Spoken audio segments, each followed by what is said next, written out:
E aí, pessoal, sejam bem-vindos de volta para mais um episódio de First Down. Hoje a gente vai trazer tudo de melhor que aconteceu na semana 6 da NFL. Mas antes de começar esse vídeo, eu queria lembrar vocês que a promoção do Super Bowl ainda tá valendo. Para você saber como você pode ganhar uma viagem com tudo pago pro próximo Super Bowl, é só você clicar nesse vídeo aqui e seguir os passos direitinho. E eu tô falando sério, não é mentira não. Você pode ir pro próximo Super Bowl comigo de graça. Semana 6 da NFL, vamos que vamos. O que tá acontecendo? A NFL tá ficando maluca. Muitos resultados surpreendentes e inesperados essa rodada. Vamos falar deles. Começando por Denver Broncos e San Diego Chargers.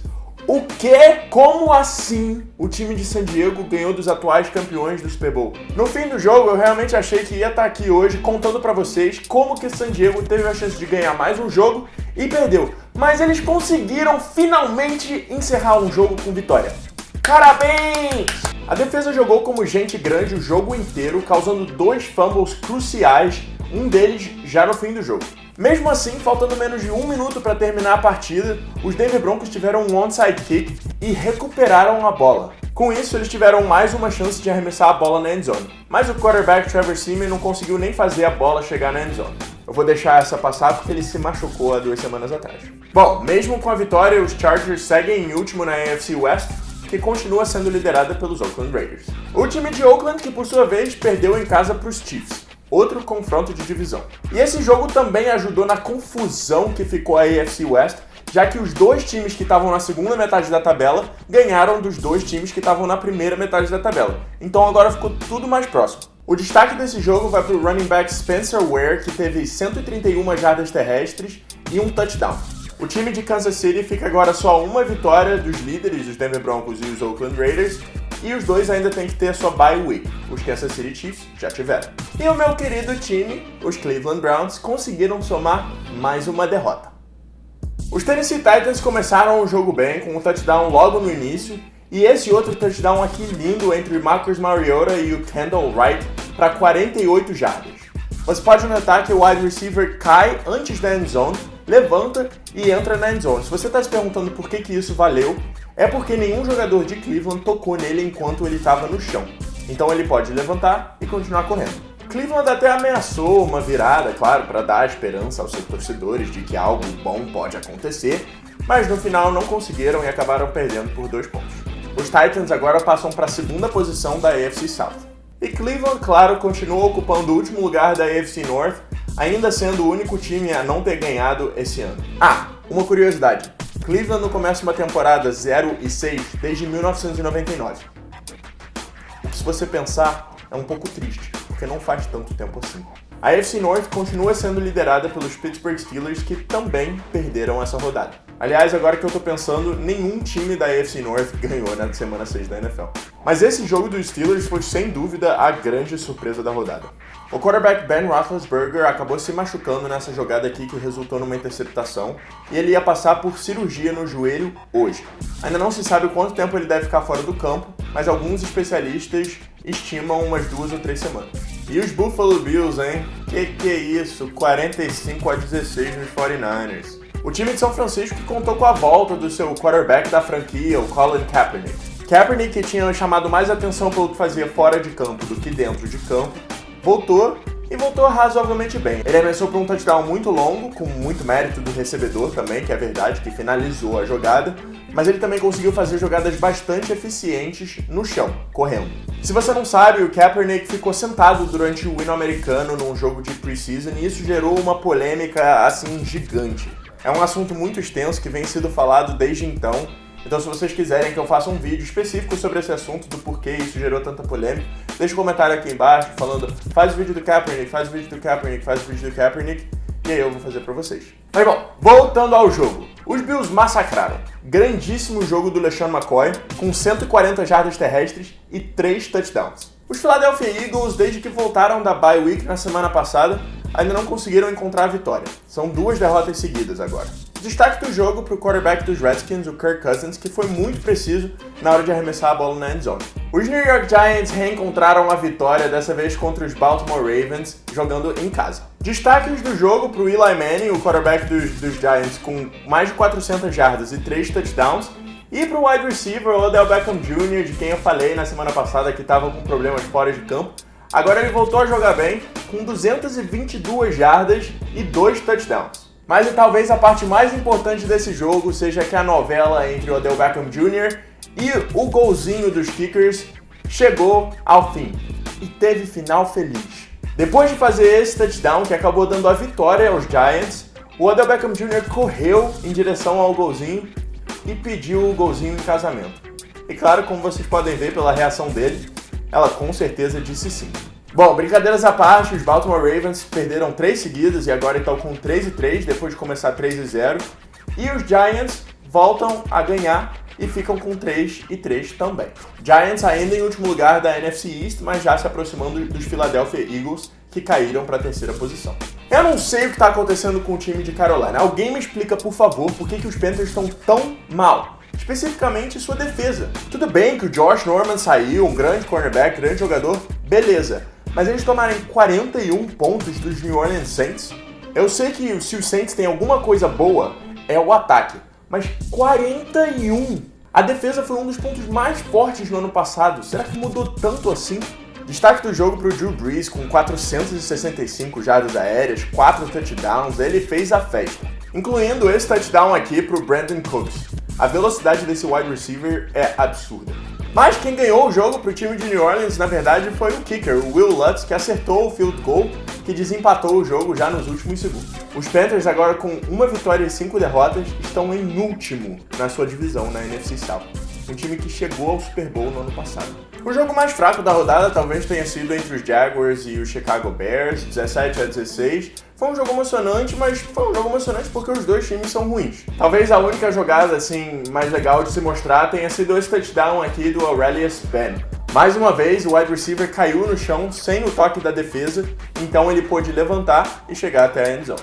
Os Los Angeles Rams e os Detroit Lions fizeram um jogo bastante acirrado até os últimos minutos. Os dois times jogaram bem, foi um jogo de placar bastante alto, bastante emocionante, que acabou com essa interceptação do Rafael Bush dos Lions, encerrando as chances dos Rams de fazerem mais um touchdown, ou até mesmo um field goal para empatar o jogo. Se alguma coisa não nos surpreendeu essa rodada, foi que os Patriots ganharam de novo. E eu vou deixar esse jogo como não me diga dessa rodada. A combinação Tom Brady e Rob Gronkowski é simplesmente injusta. O quarterback mais uma vez teve um jogo excepcional, com 376 jardas e 3 touchdowns, e levou o time a uma vitória. Vitória essa, aliás, de alguém que acertou o palpite em cheio meia hora antes do jogo começar. Bom, mas uma coisa que eu queria chamar a atenção nesse jogo é a capacidade de ajustes do New England Patriots. As 2 ou 3 primeiras campanhas dos Patriots, não lembro direito agora quantas, mas foram bastante fracas. A defesa de Cincinnati estava dominando o jogo. Mas aí a dupla Brady e Bill Belichick deram um jeito de achar um buraco nessa defesa, e esse buraco se chamava James White. Quando um time prepara uma jogada de rotas muito longas para os seus wide receivers, muitas vezes eles põem o seu running back ou para bloquear, para dar mais tempo para o quarterback, ou para correr uma check down route, que é aquela última opção para o quarterback se ele tiver com muita pressão em cima dele e todas as rotas mais longas estiverem bem cobertas. Uma check down route, normalmente você ou joga o running back para o lado ou manda ele passar pelo meio ali das trincheiras e ir para um dos lados e você arremessa a bola para ele para pelo menos ganhar algumas jardas. Sendo que os Patriots fizeram disso a maneira de ganhar o jogo. Foi assim que eles conseguiram 2 touchdowns com o James White. Isso só provando o quanto o futebol americano tem a ver com estratégia e não é um jogo só de violência. Aí o Rob Gronkowski, 7 recepções, 162 jardas e 1 touchdown. Os Seattle Seahawks enfrentaram os Atlanta Falcons em casa, uma das melhores defesas contra o melhor ataque, e deu defesa. Mesmo com a parcial do terceiro quarto sendo 21-0 para os Falcons, os Seattle Seahawks ainda conseguiram revirar o jogo no último quarto, fazendo uma parcial de 9-0, terminando o jogo com o placar final de 26-24. O time de Seattle passa para 4 vitórias e 1 derrota, ainda liderando a NFC West, e os Falcons passam para 4 vitórias e 2 derrotas, também liderando a NFC South. Calouros! Ó, vou falar pra você. Se você não tava com medo dos Cowboys, é bom repensar. Eles estão jogando muito. Ponto final. Dos dois lados da bola. No ataque com os seus calouros absurdos, a linha ofensiva absurda, e na defesa também muito eficiente. 30-16 nos Packers em pleno Lambeau Field. Durante esse jogo, o Dak Prescott bateu aquele recorde que eu tinha falado para vocês semana passada de mais passes tentados sem interceptações no começo de carreira. Ele passou os 162 do Tom Brady e eu acho que ele teve um total de 163 ou 164, acho que foi 163, e logo depois ele teve a primeira interceptação da sua carreira, de provavelmente muitas, ainda teve mais uma no fim do jogo. Bom, eu vou falar pra vocês o que eu achei mais impressionante dessa partida, que pra mim vai ser o destaque do jogo, foi a campanha do Dak Prescott e dos Dallas Cowboys logo antes de terminar o primeiro tempo, ou seja, o segundo quarto. Com menos de 2 minutos para terminar o segundo quarto, ou seja, o primeiro tempo, eles começaram uma campanha lá de perto da end zone, sem poder parar o cronômetro, porque eles não tinham nenhum timeout. A única maneira deles conseguirem parar o cronômetro seria saindo de campo. Quer dizer, recebendo a bola, botando os 2 pés dentro de campo, e depois saindo, cronômetro parado. E eles conseguiram uma campanha impecável para fazer o touchdown. Com tempo de sobra. Eu tô dizendo, esse time é real. Agora, eu quero ver que cacetes o time dos Cowboys vai fazer quando o Tony Romo estiver saudável. Aliás, eu vou fazer um vídeo especial falando só do assunto Tony Romo versus Dak Prescott. Quem os Dallas devem deixar como seu quarterback principal? Eu posso falar aqui que a minha opinião tá muito clara que é o Dak Prescott, mas eu vou falar por quê nesse outro vídeo especial. Bom, e mais uma partida espetacular do Ezekiel Elliott, com 157 jardas terrestres, simplesmente massacrando a defesa dos Packers, que era a melhor defesa contra o jogo terrestre antes desse jogo. Ah, Colts, que vacilo, hein? Mas que vacilo que vocês deram essa rodada. Os Colts começaram muito bem, o Andrew Luck foi bem, 252 jardas e um touchdown, eles estavam jogando bem, estavam indo pra frente, fazendo pontos, o Aaron Vinatieri fez ponto pra caceta, pra ser mais específico, 3 field goals, e tava tudo muito bem encaminhado pra terceira vitória dos Colts, porque faltando 2 minutos e 47, os Colts lideravam por 2 touchdowns. Mas que vacilo, hein? Primeiro foi o Lamar Miller que conseguiu esse touchdown bizarro aqui, eu não sei como que ele conseguiu fazer isso, saindo de praticamente todos os jogadores da defesa dos Indianapolis Colts e entrando na endzone para começar a virada. E depois da defesa de Houston conseguir segurar os Indianapolis Colts, o Brock Osweiler acertou esse passe certeiro pro CJ Fiedorowicz. Assim, o time de casa empatou o jogo e levou para a prorrogação. Se você não sabe como uma prorrogação funciona na NFL, eu vou explicar rapidinho. 15 minutos no relógio. Quem tem a bola primeiro tem a chance de ganhar o jogo fazendo um touchdown. Se eles fizerem o touchdown, acaba. Se eles não fizerem o touchdown, quem fizer pontos primeiro, depois dessa primeira posse, ganha. E se ninguém fizer ponto durante 15 minutos, acaba em empate.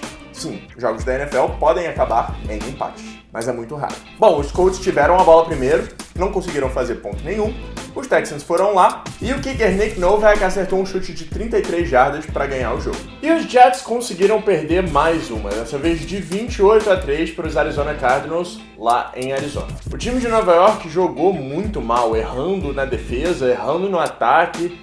Foi simplesmente uma tragédia para eles. Teve até uma parte curiosa do jogo que a defesa teve 3 penalidades de holding seguidas, em 3 jogadas de passe seguidas. Você não pode fazer isso se você pretende ganhar um jogo. É simplesmente perder jarda de graça. Os Cardinals passam agora para 3 vitórias e 3 derrotas, igualando os Los Angeles Rams na segunda posição da sua divisão, que é a NFC West. E os Jets continuam muito mal em último na AFC East, com 1 vitória só e 5 derrotas. Bom, isso resume a 6ª rodada da NFL para vocês. Se vocês gostaram do vídeo, deixe seu like aqui embaixo e não se esqueça de se inscrever. E claro, me segue em todas essas redes sociais também. Se você não viu o último vídeo, é só você clicar aqui e ficar por dentro das minhas opiniões durante essa temporada incrível da NFL que tem sido até agora. A gente já está chegando perto da metade da temporada, então eu espero vocês aqui terça-feira que vem para falar de semana 7. Um grande abraço e até lá. Valeu!